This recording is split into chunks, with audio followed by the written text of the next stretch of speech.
Me enredo mucho. I was doing good? Was I? Yeah. Entonces, cuando yo comparo a este joven rico con la juventud de hoy en día, when I compare, the youngsters of these generations with this young kid, él tenía sus prioridades. Sus prioridades eran sus bienes, era su dinero. Eso era lo que era primero en su corazón. Entonces lo que yo te pregunto hoy esta noche antes de hablar del tema, ¿qué es lo que es prioridad en tu corazón? Si tú no sabes cuál es la prioridad en tu corazón, te voy a ayudar a identificarlas. La prioridad en tu corazón es lo que toma la mayor parte de tu tiempo. La prioridad en tu corazón es aquello que te causa dolor de cabeza aun cuando nada malo está pasando. Por ejemplo, cuando estás enamorado, tú sabes que estás enamorado es porque cuando tienes problemas con tu pareja o con el novio que tienes, esa noche no duermes. Porque you're like in the bed. Me está texteando. Entonces si no me textea, yo...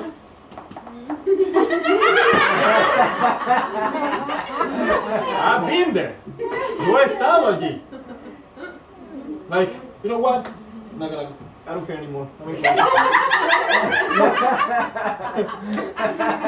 can do, or she can do whatever she wants. And then, Joe, it's not texting me. I've been there. Entonces ya sabes que parte de tu prioridad está en esa relación. Sabes que tu prioridad es tu trabajo, aun cuando no debes trabajar, tu mente está conectada al trabajo. Cuando aún sabes que estás desconectado. Por ejemplo, hoy yo estoy en personal time off. Yo toda esta semana la agarré personal time off, quería dedicársela a mi familia, a estar con ellos. Y hoy había una reunión con mi manager. Sin yo darme cuenta, me conecté a la reunión. Y yo dije, ¿verdad? Le dice, coño, yo tengo una reunión, Y cuando de repente entro a la reunión, que mi manager me ve por Zoom, dice, Erikson, what are you doing here? You're in PTO time. Like, get out of here. Y yo lo que le dije fue, I just wanted to say hi. No. Ella me dijo, I don't want your greetings, goodbye. te veo en enero. Que quería recordarle que te iba a casar. Fue una lección de vida. Porque tenemos que aprender a establecer prioridades. ¿Cómo sabes que tus prioridades están basadas en tus amigos? Porque a veces hacemos cosas por ellos que ponen en riesgo nuestra vida, nuestra familia, que nos enemistan con nuestros seres cercanos solamente para quedar bien con ellos. A veces rompemos con nuestros valores, con nuestros principios, con lo que nos enseñaron solamente por querer quedar bien con ellos. No sabes la cantidad de veces que yo he visto muchachos que le han dicho no agarre esa lata de allí. Miles de veces. Y yo sé que no la tengo que agarrar, pero cuando estoy con mis amigos, siempre hay uno que dice, agárrala. Y yo en mi mente, no las voy a agarrar, a mí me enseñaron que no la agarrar. Ay, chicken. You're scared? No, I know the Erikson, you don't get the guts. Like, you don't have what it needs. Y entonces entro en esa, you know what? When I grab it, you see? Like, and then el otro amigo, that's my boy, I know that. Yeah. Pero por dentro está, oh no, ¿qué hago ahora? Should I put it back? Si lo pongo de regreso, entonces me va a ver que la puse de regreso y entonces él no va a querer ser más mi amigo. O las chicas cuando quieren ser parte del grupo de las populares, porque así es como las llaman, ¿no? Las de las chicas quieren vestirse de una forma, cambiar su manera de hablar, cambiar su manera de vestir, su manera de pensar, solamente por querer ser agraciados. Entonces yo sé que mi prioridad está establecida allí. Incluso cuando tú lees las noticias y ves a personas que han estudiado a los jóvenes de hoy en día, parte del problema que atraviesan los jóvenes es el problema de ser rechazados. ¿Tú sabes qué es lo más duro para una chica o un chico? Ser rechazados por su novio o su novia, ser rechazados por su grupo de amigos, incluso hasta muchos de ellos ser rechazados por su familia. Entonces yo sé que muchos de nosotros, porque yo he pasado por ahí y no significa que no he dejado de pasar por ahí, y sé que muchos de ustedes también quizás se están viendo en las mismas circunstancias. Se han visto confrontados por las relaciones amorosas, se han visto confrontados por sus trabajos, se han visto confrontados por su economía, por sus familias. Pero hoy Dios los trajo a compararse con el joven rico. El joven rico sabía los mandamientos, porque el Señor Jesús se lo dijo. Le dijo, tú sabes los mandamientos. Tú sabes lo que tienes que hacer. Tú sabes lo que está bien y lo que está mal. Pero te falta algo. Y le habló de su prioridad.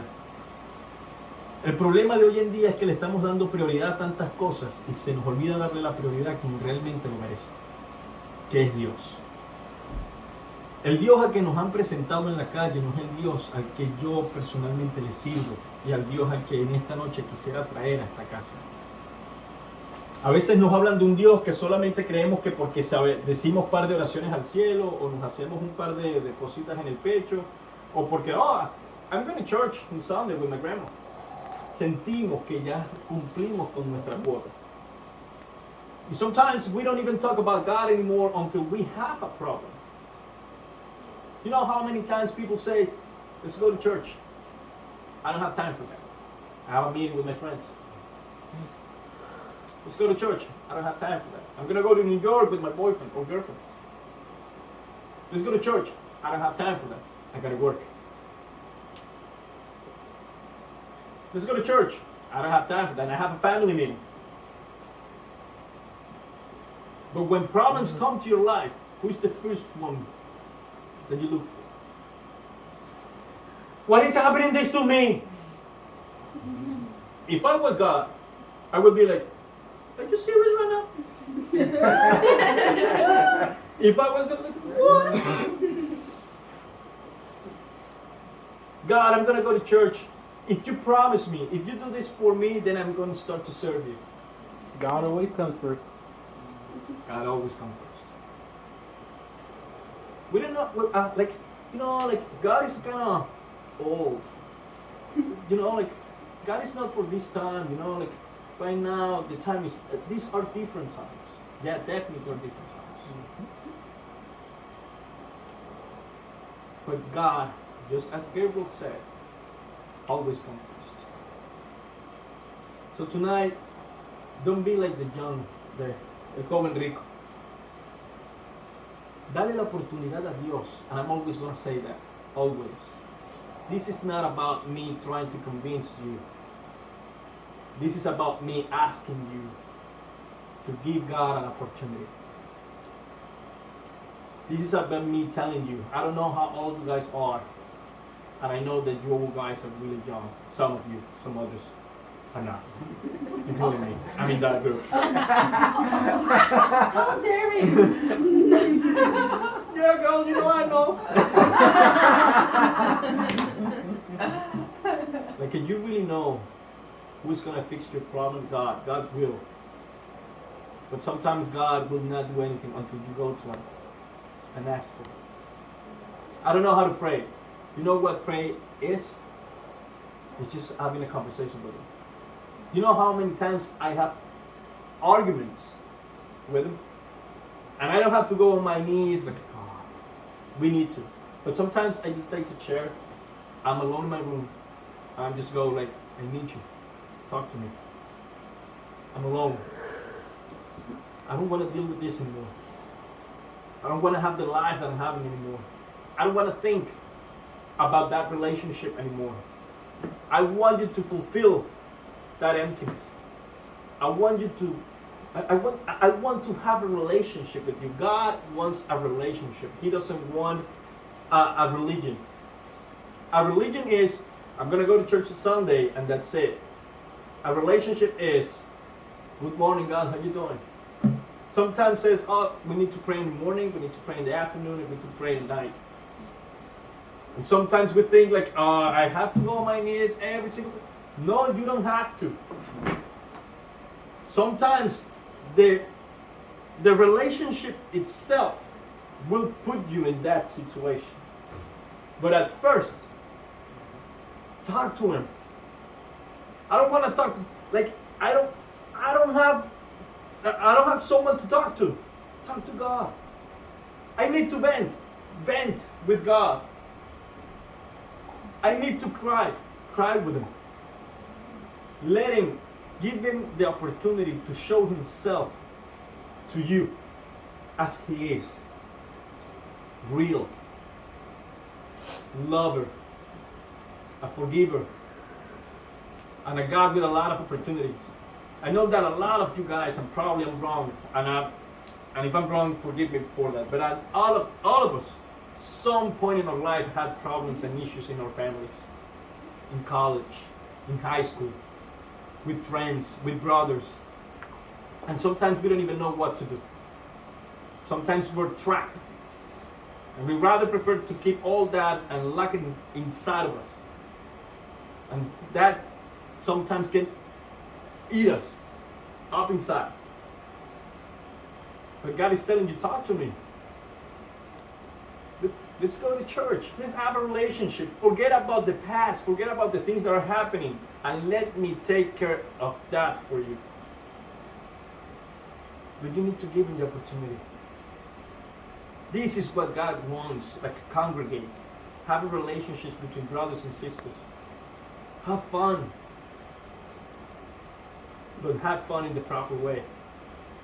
You want to have a healthy relationship? I'm going to talk about relationships right now, and I'm going to put my testimony. So, forget about it. Do you know who wanted to get married really bad? Me. ¿Cómo dice mujeriego en inglés? I'm going to say it. I'm going to tell my testimony. Oh, you know what Ya mujeriego sabes, means? la protodiste. Okay. I used to be a mujeriego. Oh my goodness. Why? Because I didn't want to feel alone. I didn't like the feeling of being alone. I always needed to be with someone, even if I didn't like the person. You know? Sometimes inside of me I was like, I don't even like you. Like inside of me, I'm talking about inside of me. I don't even like you, but it's just like I need it. I need someone. I cannot deal with the fact that my phone is not going to be receiving a text every 2 minutes.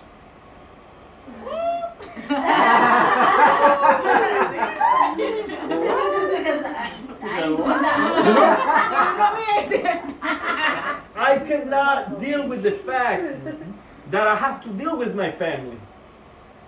I don't want to deal with my mom asking me every single minute, how you doing? How's the school? Oh my God, stop. No? But thanks God for my parents. I don't have to deal with my tiny little brother that he's not tiny anymore. I need something. And that took me to be in ugly relationships that all of them finished in a really bad way. Probably 80% of those girls hate me right now. Why? Because I was using them to fulfill an emptiness that the only person that could fulfill it is God. So I was trying to give them the place that God deserves. You know how many times I saw my cousins having problems and issues and situations? And they used to deal with those problems through drugs, through guns, Jeez. through alcohol, through parties. Jesus. I remember that one of my cousins, one day he was so wasted. I'm telling you, like he was out. And then he passed out on the floor, and the next day when he woke up, he had a really bad headache. And he started, and I told him, like I was next to him, and I was laughing, like, oh my God, like you were bad. Last night you were awful. And he started to laugh, but in the middle of the laughing, he started to cry. And he started to cry hard and cried and cried and cried. And then I was like, what's wrong? And he said, you know what I wanted the most last night? What? To my dad to be next to me, telling me all the things that you're telling me right now. I just wanted for him to come to my house and smack the out of me. And I deal with my problems through alcohol because I have so many voices in my head that the only way that they can shut up is when I'm wasted. So all of us have a way to deal with our problems. All of us sometimes put that way as a priority in our life. And right now God is telling you, I don't want you to deal with that anymore. I want you to use me. I want you to give me the place that I deserve in your life. And I'm going to fix and I'm going to take care of everything one step at a time. Your love life. Oh, I didn't finish my testimony. So, I used to have a lot of girls, right? And one day, I got caught up by 3 of them. Like, they Team up. They team up, they set me up. And I got in a place like it was a living room, and I was talking to the mom of one of them. Oh my God, it was embarrassing.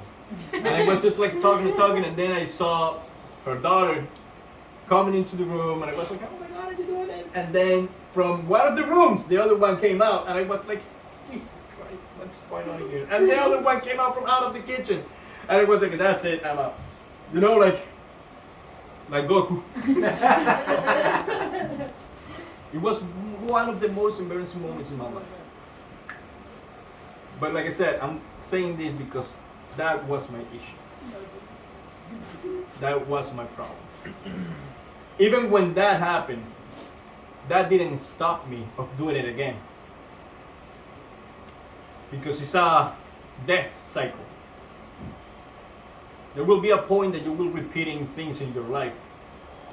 Not because it's already something that you cannot stop.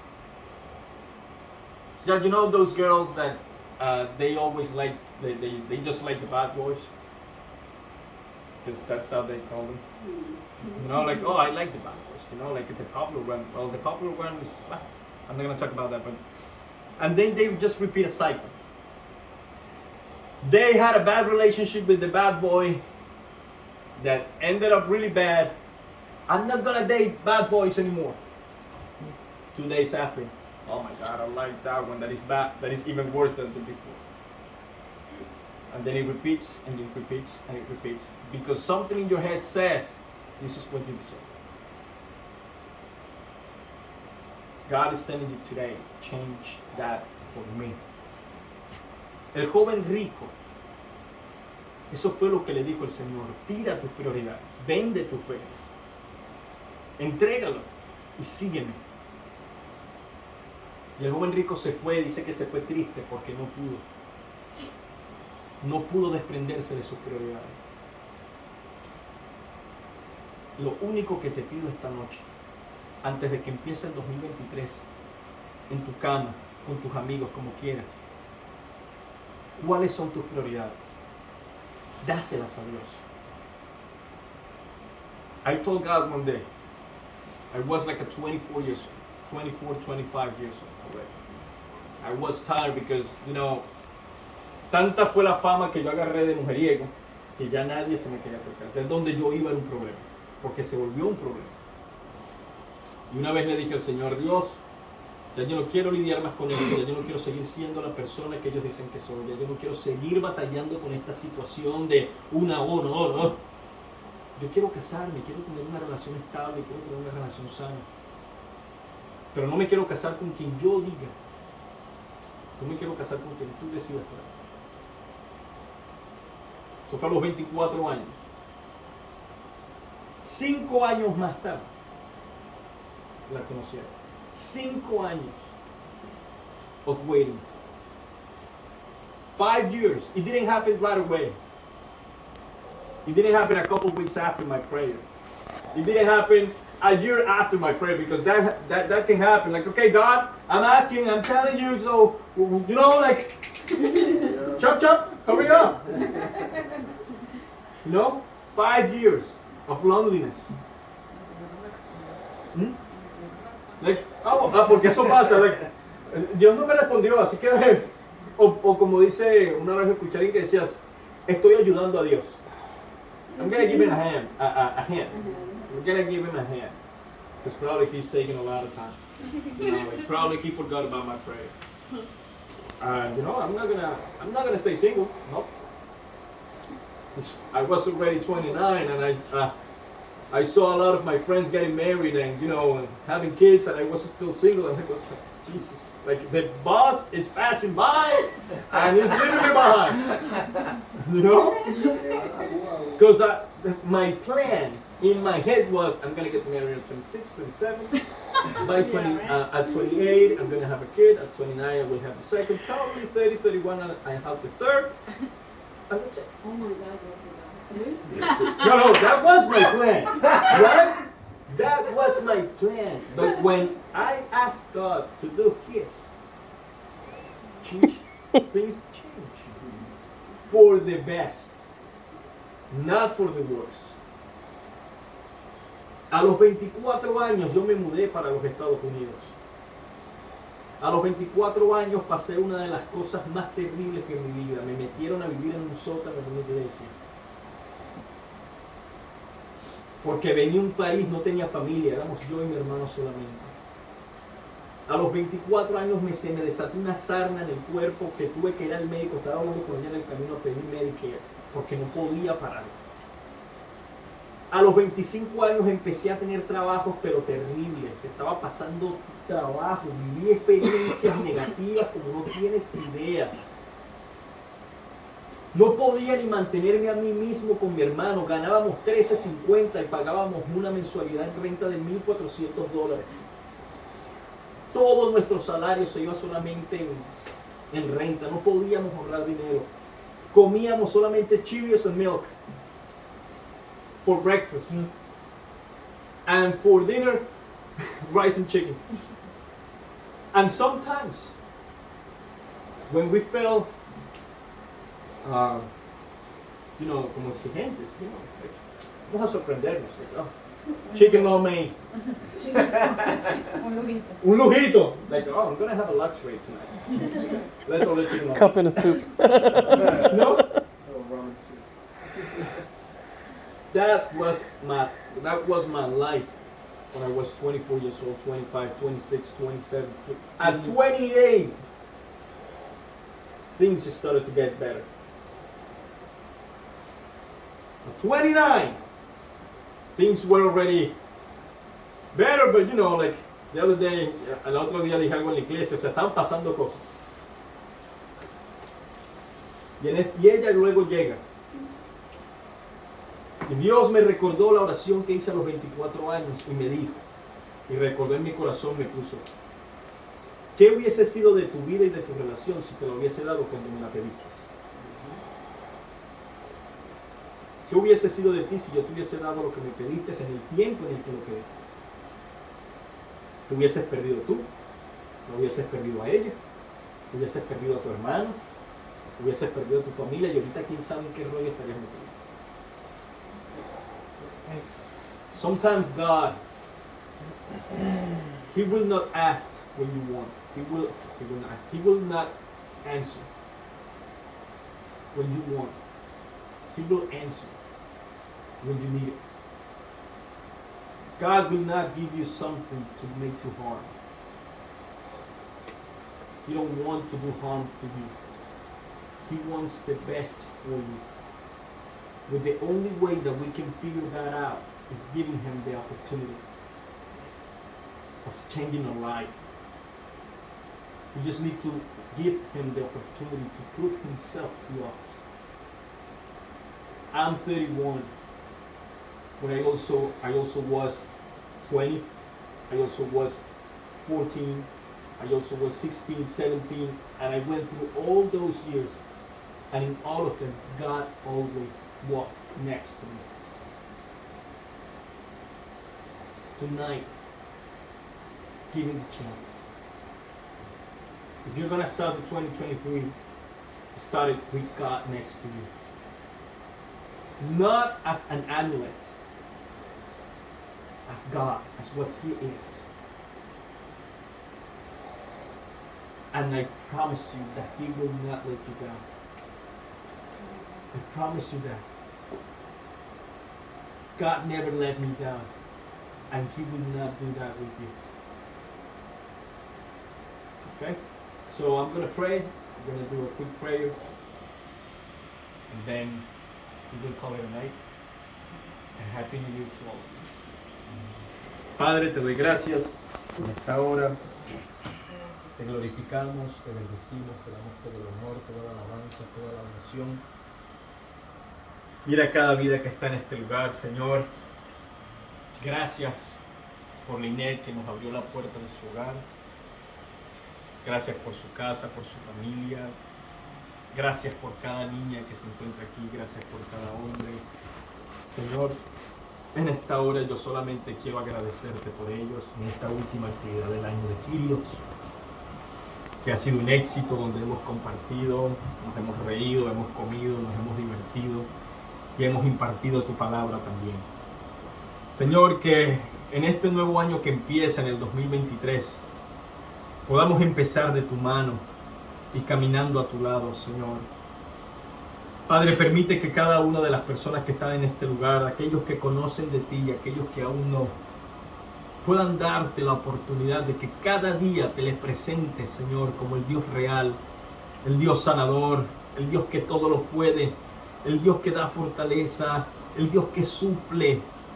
Dios mío, somos jóvenes, Señor, pero la Biblia está cargada de historias de jóvenes que te entregaron sus vidas y tú hiciste campeones y leyendas de ellos, Señor.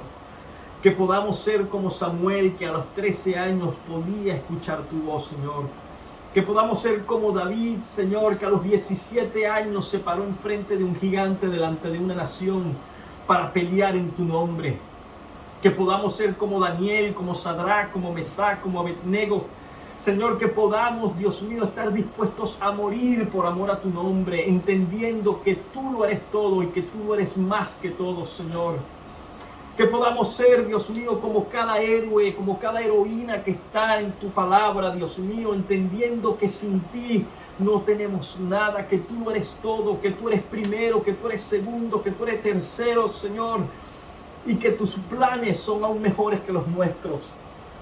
Dios mío, yo pongo en tus manos los planes, los sueños de cada persona que está en este lugar, Señor, sus proyectos, sus anhelos, sus sueños. Dios mío, yo te pido en esta hora, Dios, que tú puedas obrar sobre ellos, que puedas conocerles, que puedas hablarles. Y si hay algo que yo he entendido, Dios, es que no hay nada mejor que depositar nuestros sueños en tus manos, porque tus manos son más grandes que las nuestras. Yo te pido que les guardes, que le acompañes, Señor, a donde vayan, a sus trabajos, a las escuelas, a las universidades, aquí en sus casas, y que puedas tener un encuentro con ellos profundamente. En el nombre de Jesús, ahora que vamos a despedir, gracias por estar con nosotros. Gracias por ser parte del Ministerio Kyrios. Gracias por estar aquí. Gracias por este año que nos diste, Señor, y nos preparamos y nos adentramos para lo que nos preparas y nos tienes el año que viene. En el nombre de Jesús, gracias, Señor. Amén, amén y amén.